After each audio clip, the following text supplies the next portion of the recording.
Well, what is it that you feel when you feel I? I'll tell you. What do you do when somebody says, pay attention? What is the difference between looking at something and taking a hard look at it? Or between hearing something and listening intently? What's the difference? What's the difference between waiting while something goes on and enduring it? Why? The difference is this, that when you pay attention, instead of just looking, you screw up your face. You frown and stare. That is a muscular activity around here. When you will, you grit your teeth or clench your fists. When you endure or control yourself, you pull yourself together physically, and therefore you get uptight.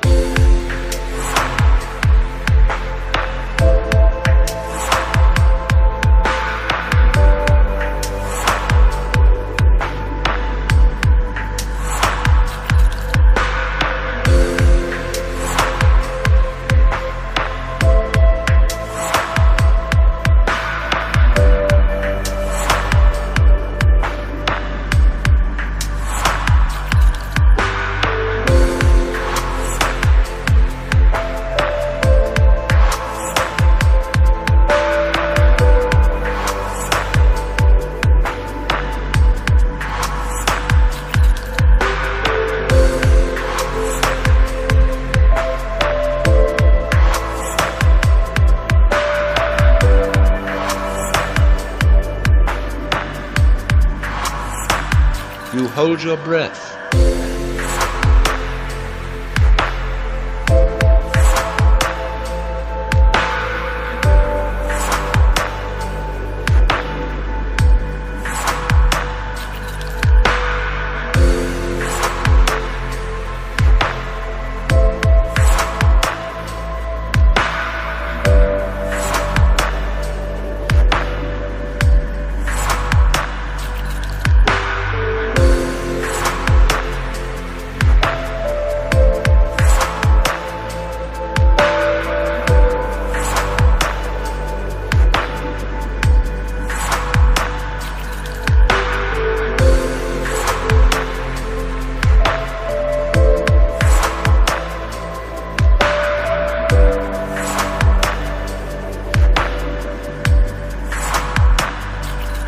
You do all kinds of muscular things to control the functioning of your nervous system, and none of them have the slightest effect on the proper operation of the nervous system.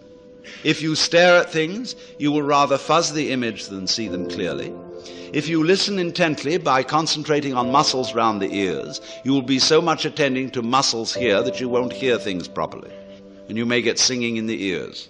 If you tighten up with your body to pull yourself together, all you do is constrict yourself. I remember in school, I sat next to a boy who had great difficulty in learning to read. And what they always say to children is, try. If you can't do something, you must try. So the boy tries. And what has he done? When he's trying to get out words, he grunts and groans as if he were lifting weights. And the teacher's impressed. The boy is really trying, gives him B for effort. All he's doing.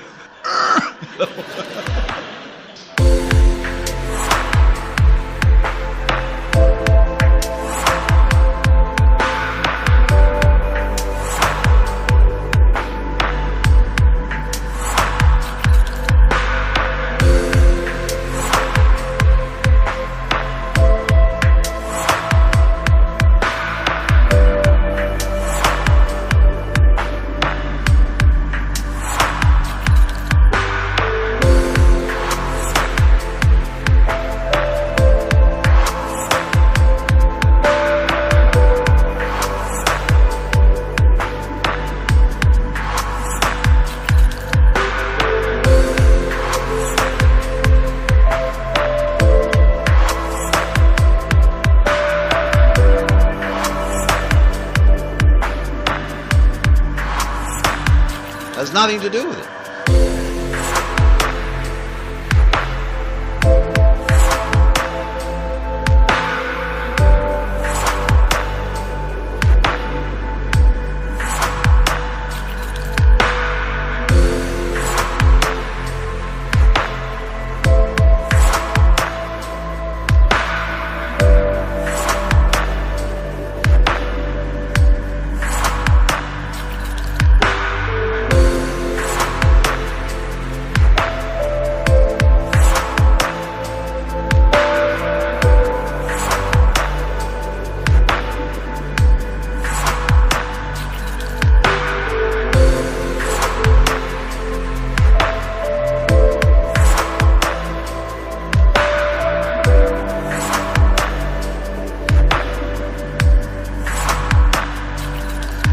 we all make this muscular straining with the thought that it's achieving psychological results, the sort of psychological results it's intended to achieve.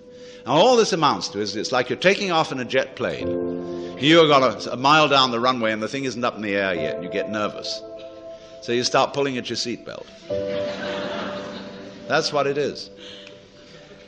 Now that is a chronic feeling. We have it in us all the time, and it corresponds to the word I. That's what you feel when you say I. You feel that chronic tension, because when an organ is working properly, you don't feel it. If you see your eye, you've got cataract. If you hear your ears, you've got singing in your ears, getting in the way of hearing. When you are fully functioning, you are unaware of the organ. When you're thinking clearly, your brain isn't getting in your way. Actually, of course, you are seeing your eyes in the sense that everything you see out in front of you is a condition in the optic nerves at the back of the skull. That's where you're aware of all this. But you're not aware of the eye as the eye. I'm talking about the optical eye. So when we are aware of the ego I, we are aware of this chronic tension inside ourselves. And that's not us. It's a futile tension. So when we get the illusion, the image of ourselves, married to a futile tension, you've got an illusion married to a futility. And then you wonder why I can't do anything. Why I feel in the face of all the problems of the world impotent. And why I somehow cannot manage to transform I. Now here we get to the real problem. Because we're always telling each other that we should be different. Now, I'm not going to tell you that tonight.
But everybody, you see, who is at all sensitive and awake to their own problems and human problems is trying to change himself. We know we can't change the world unless we change ourselves. If we are all individually selfish, we're going to be collectively selfish. If we don't really love people and only pretend to, somehow we've got to find a way to love. After all, it's said in the Bible, "Thou shalt love the Lord thy God, and your neighbor as yourself." You must love. Yeah, we all agree, sure. But we don't. In fact, one psychologist very smartly asked a patient, "With whom are you in love against?"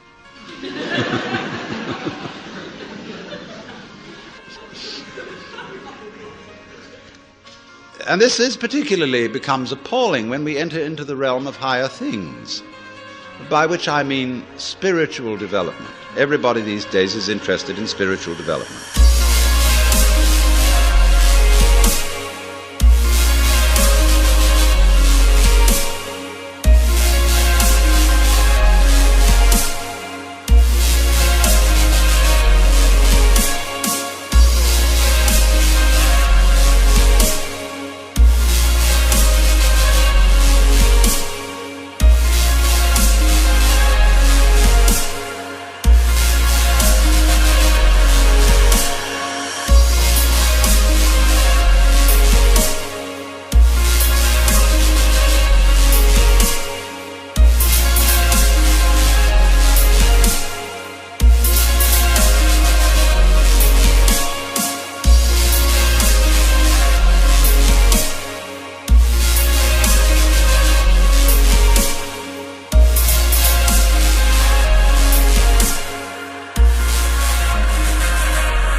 Many people are well aware that this egocentric consciousness is a hallucination, and that they presume it's the function of religion to change it, because that's what the Zen Buddhists and yogis and all these people in the Orient are doing. They are changing their state of consciousness to get something called satori, or mystical experience, or nirvana, or moksha, or what have you. And everybody around here is really enthused about that, because you don't get that in church.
I mean, there have been Christian mystics, but the church has been very quiet about them.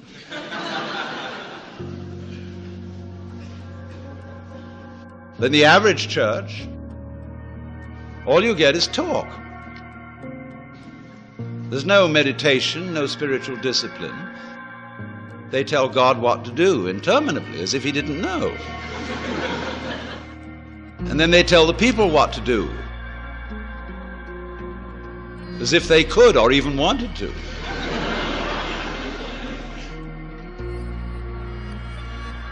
And then they sing religious nursery rhymes.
And then, to cap it all, the Roman Catholic Church, which did at least have an unintelligible service, which was, it was real mysterious and suggested vast magic going on. They went and put the thing into bad English. and they took away incense, and they became a bunch of Protestants, and the thing was just terrible. So now all these Catholics are at loose ends, as Claire Booth Luce put it, not to be a pun, but she said, it's no longer possible to practice contemplative prayer at Mass, because you're being advised, exhorted.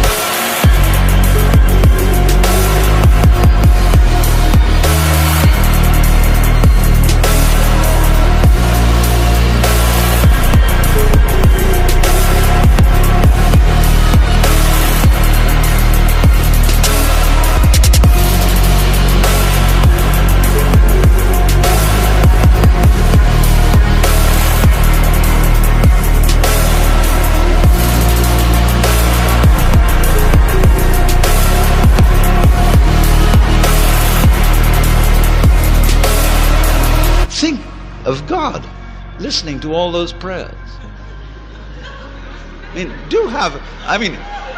Talking about grieving the Holy Spirit. It's just awful. People have no consideration for God at all.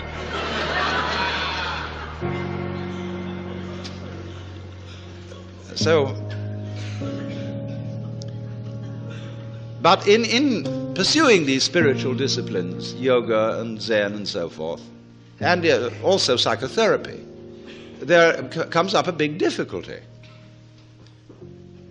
And the big difficulty is this. I want to find a method whereby I can change my consciousness, but therefore to improve myself. But the self that needs to be improved is the one that is doing the improving. And so I'm rather stuck. I find out the reason that I think I believe, say, in God,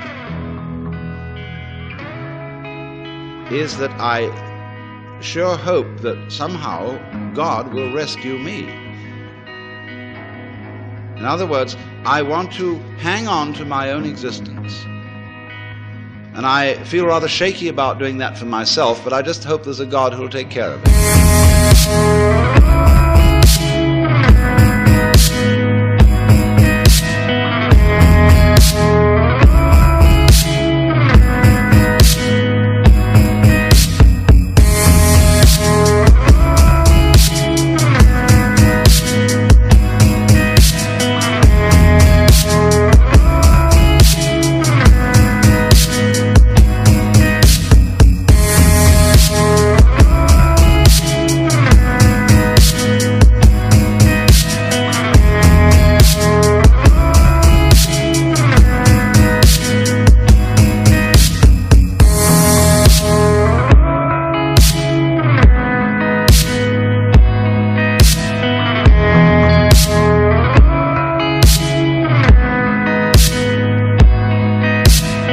If I could be loving, I would have a better opinion of myself.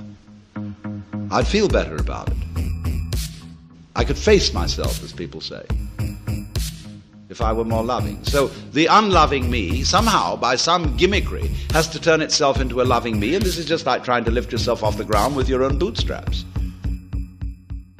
It can't be done.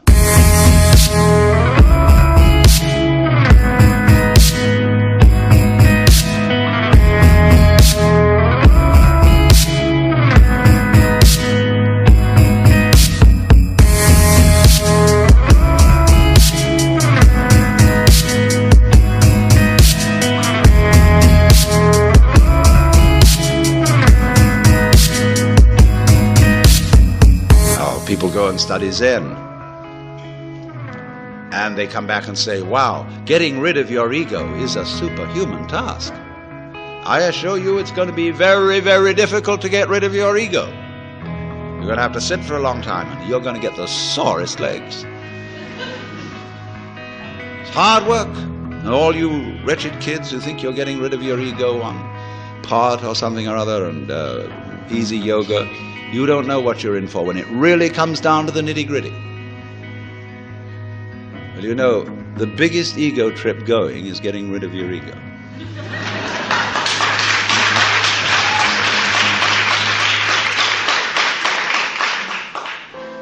And the joke of it all is your ego doesn't exist. There's nothing to get rid of. It's an illusion, as I tried to explain. But you still want to ask how to stop the illusion. Now, who's asking? I mean, do you think, in the ordinary sense in which you use the word I, how can I stop identifying myself with the wrong me? Well, the answer is simply you can't. Now, the Christians put this in their way when they say that mystical experience is a gift of divine grace. Man as such cannot achieve this experience. It is a gift of God, and if God doesn't give it to you, there's no way of getting it. Now, that is solidly true. You can't do anything about it because you don't exist.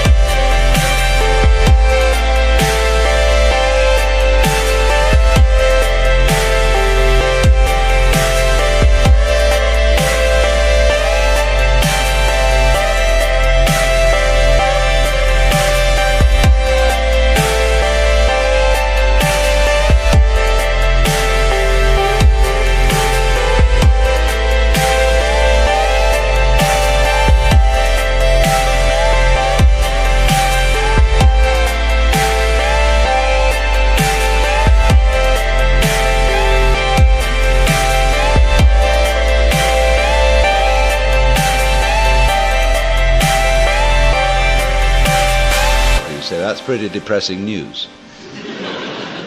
But the whole point is it isn't depressing news. It is the joyous news. There's a Zen poem which puts it like this, talking about it.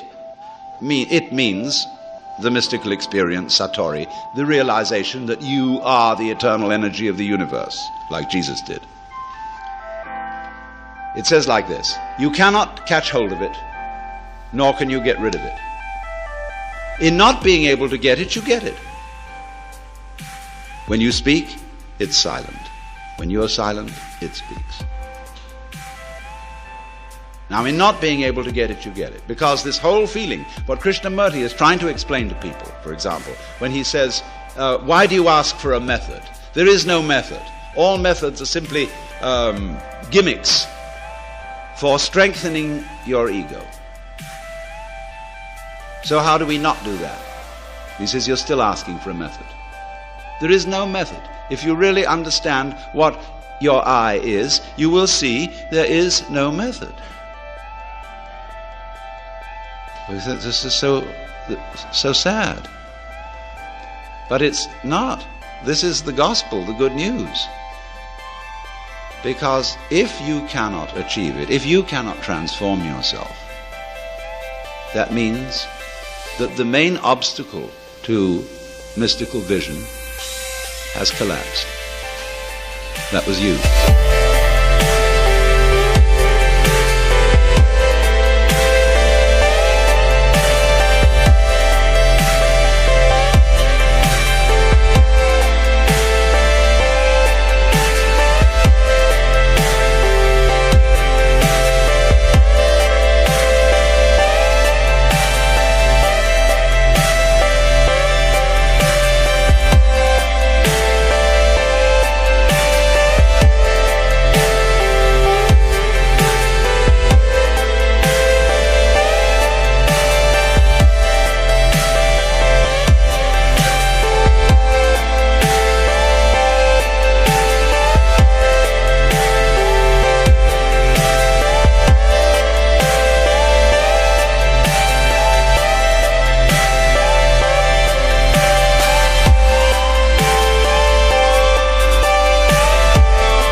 You can't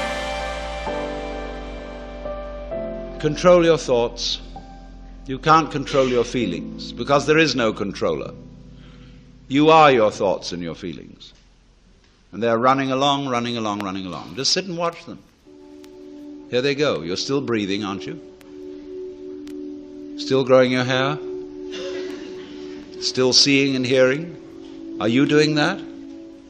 I mean, is breathing something that you do? Do you see? I mean, do you organize the operations of your eyes? Know exactly how to work those rods and cones in the retina? Do you do that? It's a happening. It happens.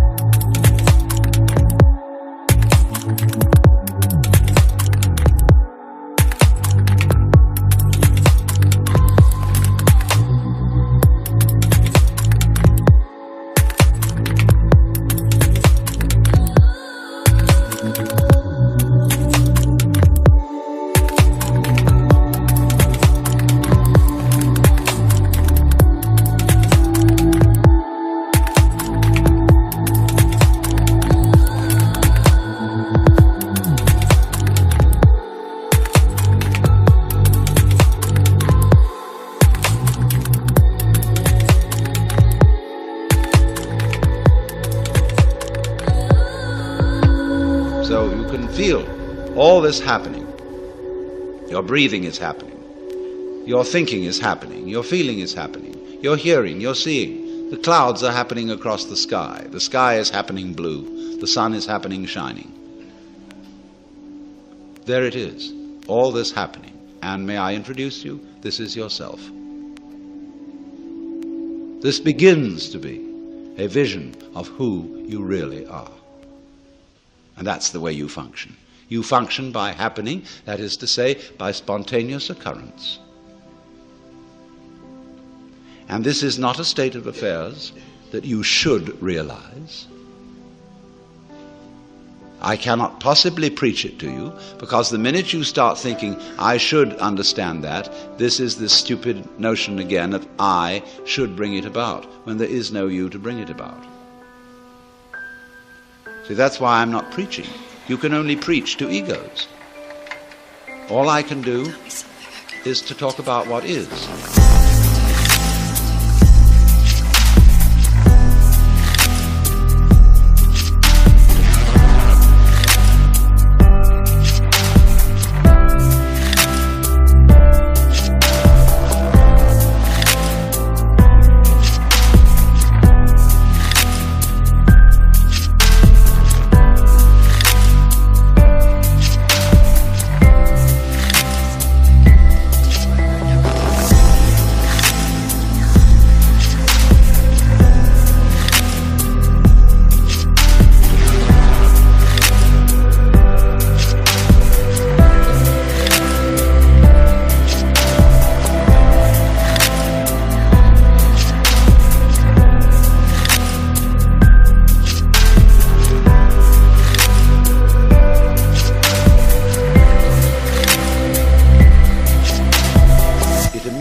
Talk about what is, because it's wonderful.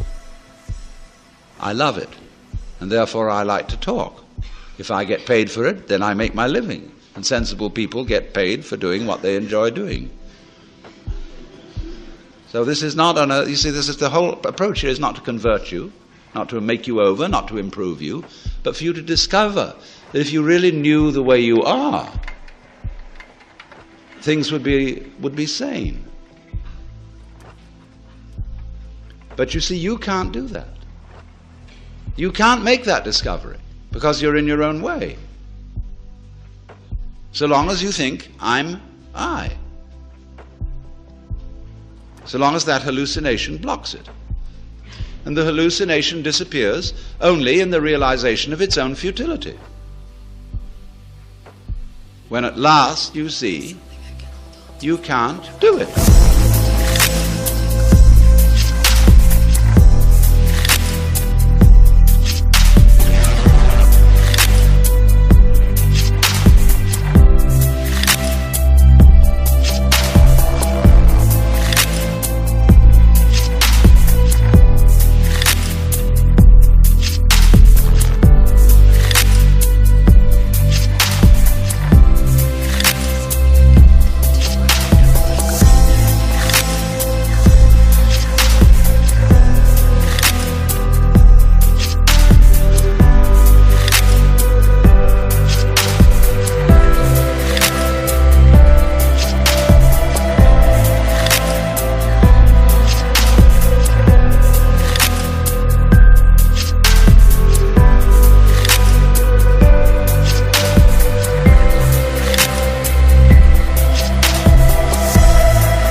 You cannot make yourself over. You cannot really control your own mind. See, when we try to control the mind, a lot of yoga teachers try to get you to control your own mind, mainly to prove to you that you can't do it. There's nothing, a fool who persists in his folly will become wise. So what they do is they speed up the folly. And so you get concentrating. And you can have a certain amount of superficial and initial success by a process commonly called self-hypnosis. And you can think you're making progress. And a good teacher will let you go along that way for a while until he really throws you with one. Why are you concentrating? See, Buddhism works this way. Buddha said, if you suffer because you desire, and your desires are either unattainable or always being disappointed or something. So cut out desire. So those disciples went away and they stamped on desire, jumped on desire, cut the throat of desire, and threw out desire. But then they came back and Buddha said, but you are still desiring not to desire.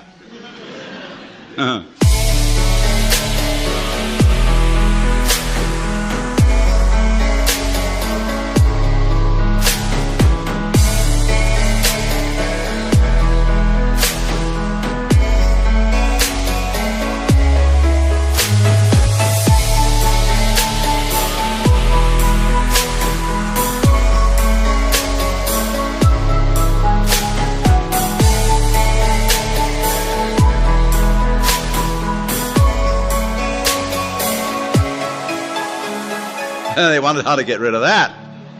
So when you see that that's nonsense, there naturally comes over you a quietness. In seeing that you cannot control your mind, you realize there is no controller. What you took to be the thinker of thoughts is just one of the thoughts. What you took to be the feeler of the feelings, which was that chronic muscular strain, is just one of the feelings. What you took to be the experiencer of experience is just part of the experience.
So there isn't any thinker of thoughts, feeler of feelings. We get into that bind because we have a grammatical rule that verbs have to have subjects. And the funny thing about that is that verbs are processes and subjects are nouns, which are supposed to be things. How does a noun start a verb? How does a thing put a process into action? Obviously it can't. But we always insist that there is this subject called the knower. And without a knower, there can't be knowing. Well, that's just a grammatical rule. It isn't a rule of nature. In nature, there's just knowing, like you're feeling it.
I have to say you are feeling it, as if you were somehow different from the feeling.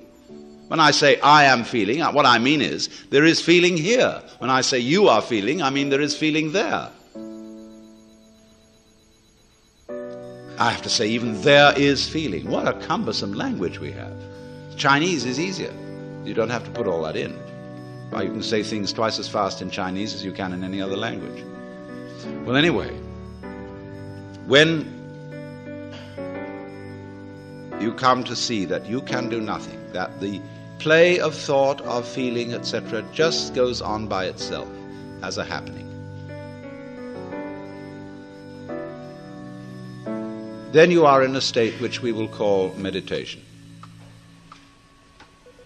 And slowly, without being pushed, your thoughts will come to silence.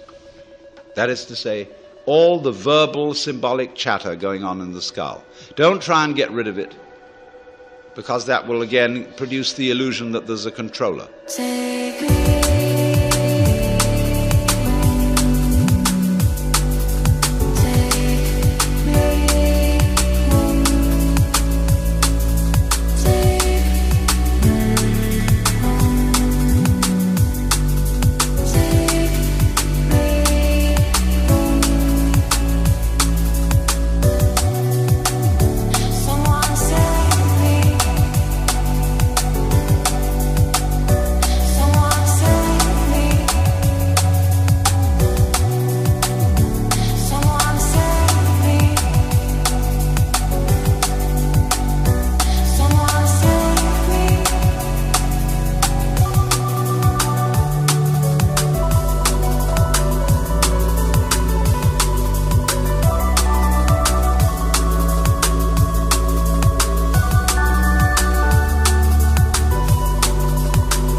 It goes on, it goes on, it goes on, and finally it gets tired of itself and bored and stops. And so then there's a silence. And this is a deeper level of meditation. And in that silence, you suddenly begin to see the world as it is. And you don't see any past, and you don't see any future. You don't see any difference between yourself and the rest of it. That's just an idea. You can't put your hand on the difference between myself and you. You know, you can't blow it, you can't bounce it, you can't pull it. It's just an idea. You can't find any material body, because material body is an idea. So is spiritual body. This is somebody's philosophical notions. See, reality isn't material. That's an idea. Reality isn't spiritual. That's an idea. Reality is...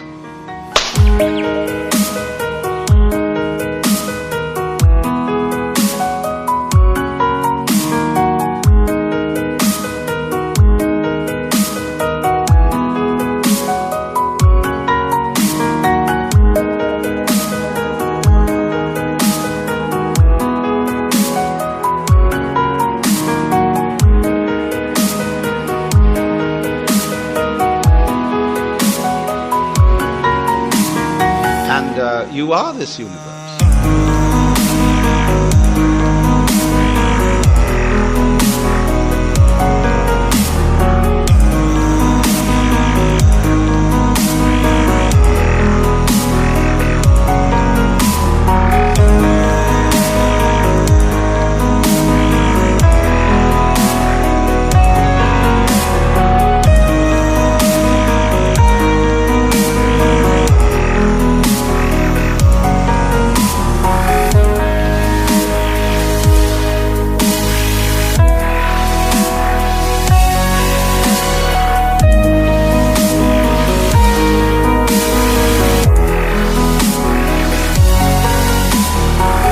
So we find if I've got to put it back into words, that we live in an eternal now.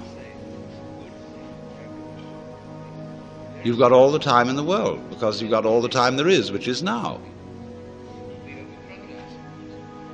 And you are this universe. And you feel a strange feeling when ideas don't define the differences. You feel that other people's doings are your doings. And that makes it very difficult to blame other people. If you're not sophisticated theologically, you may, of course, run screaming in the streets and say that you're God.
That's what happened to Jesus, because he wasn't sophisticated theologically. He only had Old Testament biblical theology behind him. If he'd had Hindu theology, he could have put it more subtly. But it was only that rather primitive theology of the Old Testament. And that was a conception of God as a monarchical boss. Thanks. And you can't go around and say, I'm the boss's son.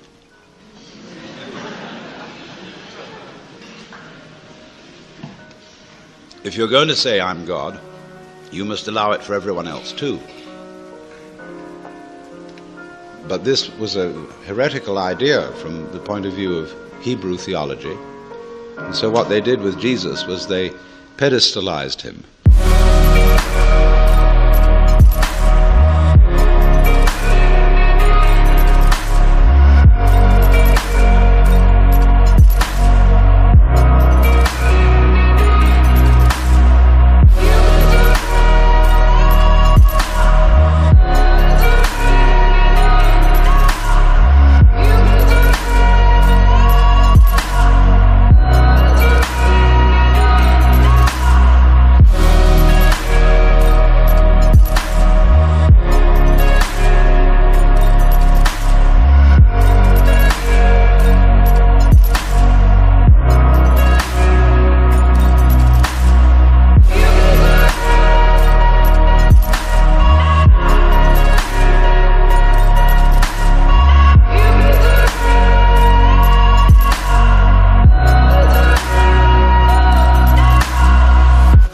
Kicked him upstairs so that he wouldn't be able to influence anyone else. And only you may be God. And that stopped the gospel cold right at the beginning. It couldn't spread. Well, anyway,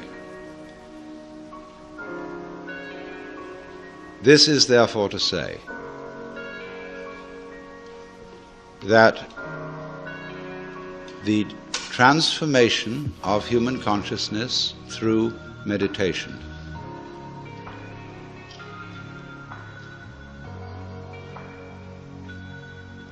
is frustrated so long as we think of it in terms of something that I myself can bring about by some kind of wangle, by some sort of gimmick. Because, you see, that leads to endless games of spiritual one-upmanship.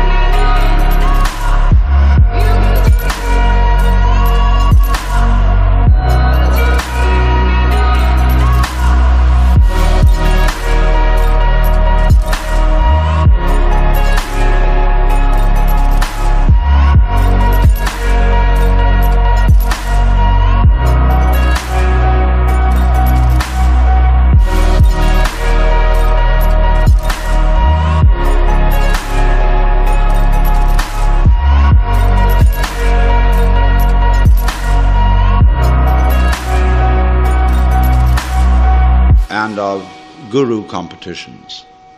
Of my guru is more effective than your guru. My yogas are faster than your yoga. I'm more aware of myself than you are. I'm humbler than you are. I'm sorrier for my sins than you are. I love you more than you love me. This interminable goings-on about which people fight and wonder whether they are a little bit more evolved than somebody else and so on. All that can just fall away. And then we get this strange feeling that we have never had, you see, in our lives, except occasionally by accident. Some people get a glimpse that we are no longer this poor little stranger and afraid in a world it never made, but that you are this universe, and you are creating it at every moment, because you see, it starts now. It didn't begin in the past. There was no past. See, if the universe began in the past, when that happened, it was now. See? Well, it's still now. And the universe is still beginning now, and it's trailing off like the wake of a ship from now. In the wake of the ship fades out, so does the past. You can look back there to explain things, but the explanation disappears. You'll never find it there. Things are not explained by the past. They're explained by what happens now. That creates the past. And it begins here. That's the birth of responsibility. Because otherwise, you can always look over your shoulder and say, well, I'm the way I am because my mother dropped me. And she dropped me because she was neurotic because her mother dropped her. And away we go back to Adam and Eve, or to a disappearing monkey or something. We never get at it.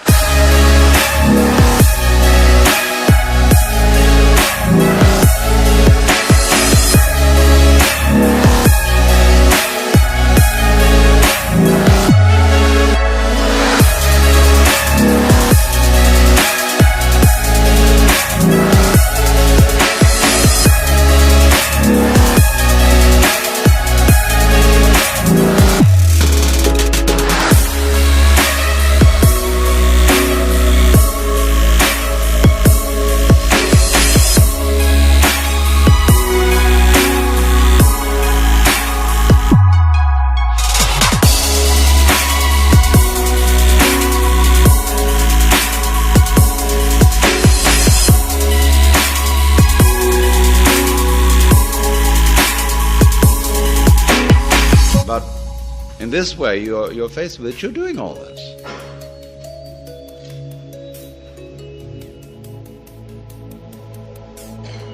And that's an extraordinary shock. So,